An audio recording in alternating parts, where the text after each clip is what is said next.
Hi everyone. ఈరోజు ఉల్లి పొరకతో చేసిన టమాటా కర్రీ ఎలా ప్రిపేర్ చేసుకోవాలో మీకు ఈ వీడియోలో చూపిస్తాను. ప్రాసెస్లోకి వెళ్ళిపోదాం. ముందుగా చిన్న చిన్నగా కట్ చేసుకున్న ఉల్లికాడలు, ఒకటి ఆనియన్, కరివేపాకు, కొత్తిమీర, మిర్చి, టమాటాను ఇలా కట్ చేసుకొని తీసుకోవాలి. ఇలా ఉండగా స్టవ్ ఆన్ చేసుకొని కడాయి పెట్టుకొని అందులో ఆయిల్ వేసుకుందాం. ఆయిల్ వేడెక్కాక ఇందులో జీలకర్ర ఆవాలను వేసుకుందాం. జీలకర్ర ఆవాలు మనం వేసుకున్నవి వేగిపోయాక తర్వాత ఇందులోకి మనం కట్ చేసి పెట్టుకున్న మిర్చి, ఆనియన్, సన్నగా కట్ చేసి పెట్టుకున్న ఉల్లి పొరకను, తర్వాత కరివేపాకును, కొత్తిమీరను ఇందులో యాడ్ చేసుకుందాం. ఆయిల్లో వీటిని మంచిగా వేపుకుందాం.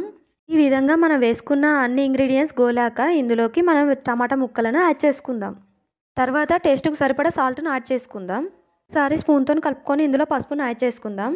ఉప్పు యాడ్ చేసుకున్న తర్వాత ఒకసారి కలిపి మూత పెట్టేసుకోవాలి. ఒక 5 నిమిషాల తర్వాత మళ్ళీ మూత తీసి ఒకసారి కలుపుకోవాలి.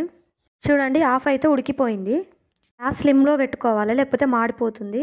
ఇలా మధ్య మధ్యలో మూత పెట్టుకుంటూ ఒక 2 మినిట్స్కి ఒకసారి తీసుకుంటూ ఇలా కలుపుతూ ఉండాలి. ఇలా ఒక 2-3 టైమ్స్ ఇలా పెట్టుకుంటూ మూత పెట్టుకుంటూ తీసుకుంటూ కలుపుకుంటూ చేస్తే ఆ పైన వచ్చే ఆవిరి వల్ల మంచిగా టమాటా ఉడికిపోతుంది. టమాటాలు యాడ్ చేసినాక వెంటనే మనం సాల్ట్ వేయడం వల్ల కూడా టమాటాలు అనేది మంచిగా మగ్గిపోతాయి.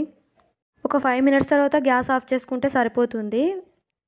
ఉల్లి పొరకతో చేసిన ఎంతో టేస్టీ అయిన టమాటా కర్రీ రెడీ అయిపోయింది. వేడివేడి అన్నంలోకి ఇలా ఉల్లి పొరకతో చేసిన టమాటా కర్రీ యాడ్ చేసుకొని తింటే మాత్రం ఆ టేస్టే వేరే లెవెల్. ఇక లేట్ ఎందుకు, నేను చెప్పిన ప్రాసెస్లో ట్రై చేయండి. టేస్ట్ మాత్రం పర్ఫెక్ట్గా వస్తుంది. ఉల్లి పొరక తినడం వల్ల హెల్త్కి కూడా చాలా మంచిది. వీడియో నచ్చితే ఒక లైక్ చేసి సబ్స్క్రైబ్ అయితే చేసుకోండి. నెక్స్ట్ వీడియోలో కలుద్దాం. Bye bye.